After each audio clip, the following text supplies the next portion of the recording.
जो लोग गाजा, फिलिस्तीन और ईरान के नाम पर आंसू बहा रहे थे, वही लोग आज काबुल पर मौन हैं। काबुल में एक अस्पताल को उड़ा दिया गया और सैकड़ों लोग जिंदा जल गए। ये कोई युद्ध का मैदान नहीं था, ये वो जगह थी जहां लोग इलाज कराने आते हैं। लेकिन अब वहां सिर्फ मलबा है, चीखें हैं और लाशें हैं। सवाल सीधा है, अगर अस्पताल भी सुरक्षित नहीं है तो फिर इस दुनिया में सुरक्षित क्या बचा है? सोमवार रात करीब 9 बजे अफगानिस्तान की राजधानी काबुल में अचानक तेज धमाकों की आवाज गूंजती है। उस वक्त रमजान का महीना चल रहा था, ईद आने वाली थी। लोग रोजा खोलकर अपने अपने काम में लगे हुए थे। कुछ लोग नमाज पढ़ रहे थे, कुछ बाहर टहल रहे थे। तभी अचानक एक के बाद एक तीन बड़े धमाके होते हैं। ये धमाके किसी आम जगह पर नहीं, बल्कि एक ड्रग रिहैबिलिटेशन अस्पताल पर होते हैं, जहां नशे की लत से जूझ रहे लोग इलाज के लिए भर्ती थे। कुछ ही सेकंड्स में पूरा अस्पताल आग की लपटों में घिर जाता है।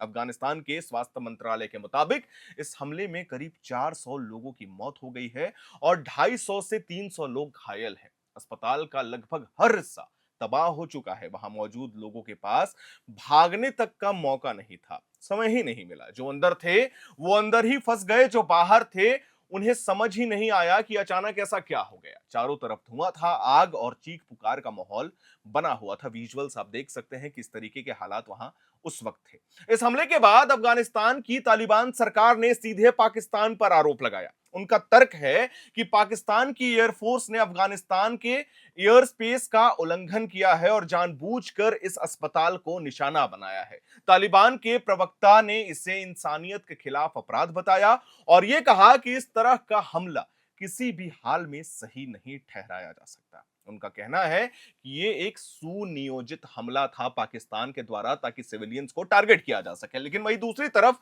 पाकिस्तान ने इन सभी आरोपों को सिरे से खारिज कर दिया है। पाकिस्तान के सूचना मंत्रालय ने इसे झूठा और गुमराह करने वाला दावा बताया है। पाकिस्तान का यह कहना है कि उसने कोई भी अस्पताल टारगेट नहीं किया और ये आरोप राजनीतिक एजेंडे के तहत लगाए जा रहे हैं। यानी एक तरफ 400 मौतों का दावा है और दूसरी तरफ पूरी तरीके से इनकार। इस घटना को जिन्होंने अपनी आंखों से देखा है या महसूस किया है, उनकी बात सुनकर दिल दहल जाता है। एक प्रत्यक्षदर्शी जो खुद उस अस्पताल में इलाज करा रहा था, उसका वीडियो भी बहुत वायरल हो रहा है। उसने बताया कि अचानक जोरदार धमाका हुआ और पूरा कमरा हिल जाता है। कुछ ही सेकंड्स में आग फैल गई और लोग चीखने लगे। उसने कहा कि उसके दोस्त उसकी आंखों के सामने जल रहे थे, दम तोड़ रहे थे और बेहोश हो जा रहे थे। एक तरफ सिर्फ आग थी, धुआं था और मौत थी। वो कहता है कि उसे लगा जैसे कयामत आ गई हो। यह हमला ऐसे समय पे हुआ जब पहले से ही पाकिस्तान और अफगानिस्तान के बीच तनाव चरम पर है। पिछले कुछ हफ्तों से दोनों देशों के बीच सीमा पर लगातार गोलीबारी हो रही थी। ये जानकारी आपको मिली होगी। कई जगहों पर झड़पें हुई हैं और लोगों की जान भी गई है। ऐसे में यह हमला इस पूरे तनाव को और भी ज्यादा खतरनाक बना सकता है। अगर हालात ऐसे ही बिगड़ते रहे तो ये बड़े संघर्ष के रूप में कब बदल जाएगा, किसी को पता भी नहीं चलेगा। इस पूरे मामले पर भारत ने भी कड़ी प्रतिक्रिया दी है।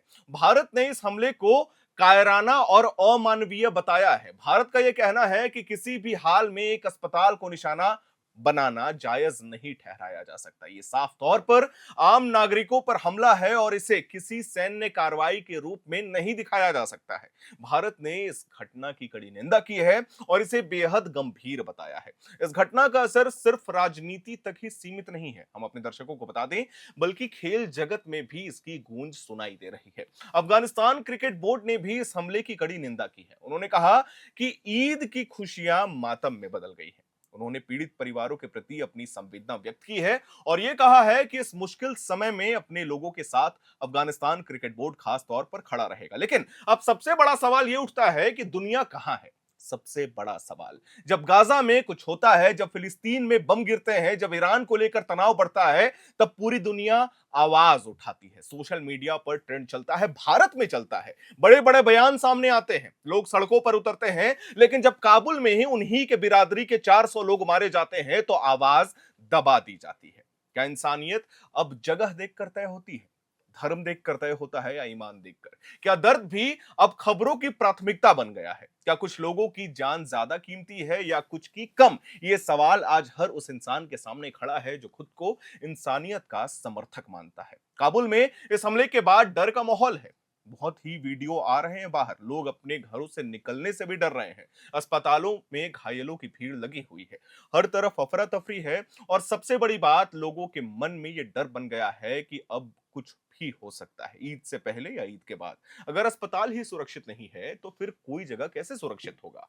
आगे क्या होगा ये अभी साफ नहीं है, लेकिन इतना जरूर है कि इस हमले ने हालात को और भी ज्यादा खराब कर दिया है। अगर इसका जवाब दिया गया तो ये टकराव और बढ़ सकता है, और अगर दुनिया ने इस पूरी चुप्पी पर एक साथ चुप्पी साध ली हो तो ये एक खतरनाक संकेत होगा कि अब ऐसे हमले सामान्य होते जा रहे हैं। 400 लोग ये सिर्फ एक आंकड़ा नहीं है, ये 400 जिंदगियां हैं, 400 परिवार हैं, 400 कहानियां हैं जो एक ही रात में खत्म हो गया। उनके सपने, उनकी उम्मीदें, सब कुछ इस आग में जल गई, और हम सिर्फ खबर सुन रहे हैं।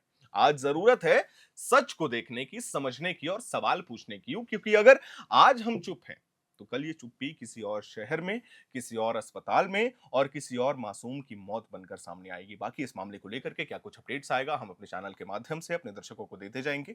वीडियो को लाइक करें, शेयर करें, हमारे चैनल को सब्सक्राइब करें, और आपकी क्या राय है, आपकी क्या प्रतिक्रियाएं हैं, ये भी हमें कमेंट बॉक्स में जरूर बताइएगा इस हमले को लेकर के, क्योंकि एक सवाल तो लाजमी था जो हमने वीडियो के शुरुआत में ही पूछा। गाजा फिलिस्तीन में बम गिरते हैं तो भारत के जितने भी लोग हैं, पाकिस्तान के जितने भी लोग हैं, ये लोग खुल के आवाज उठाते हैं कि ऐसा नहीं होना चाहिए। लेकिन वही चीज अफगानिस्तान के काबुल में हो रही है तो एक भी इंसान चुप है, कोई नहीं बोल रहा, सब मौन है। क्यों? क्योंकि उन्हें लगता है कि अफगानिस्तान और भारत का जो रिलेशन है, राजनीतिक रिलेशन आप इसे कह लीजिए, वो बहुत बढ़िया है, तो वो हमारे लोग नहीं है। शायद ये मान्यता या फिर ये मानसिकता हो सकती है। कमेंट बॉक्स में जरूर बताइएगा। मैं दोबारा से कह रहा हूं, वीडियो को लाइक करें, शेयर करें, हमारे चैनल को सब्सक्राइब करें। कैमरे के पीछे मौजूद है मेरे सहयोगी अभिषेक मुकुंद, मेरा नाम है हर्षित और आप देख रहे हैं एयर नाउ।